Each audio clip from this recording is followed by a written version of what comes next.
Pinuna ng grupong Akbayan ang kanila'y pagiging tahimik ni Vice President Sara Duterte sa gitna ng tumitinding tensyon sa West Philippine Sea. Sa isang pahayag, hinamon ng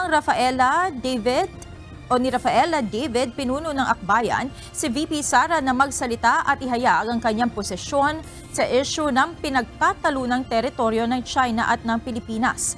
Hamon ng grupo sa Vice Presidente, magpakita rin ito ng lakas ng loob na ipagtanggol ang soberenya ng ating bansa kaysa gamitin ang kanyang boses sa anila'y pagdepensa para sa religious leader na si Apollo Kibuloy. Binigyan diin ng mga ito na kailangan ng mga Pilipino ang tunay na leader at hindi ng anila'y mga traidor. Wala pang pahayag ukol dito ang Vice Presidente.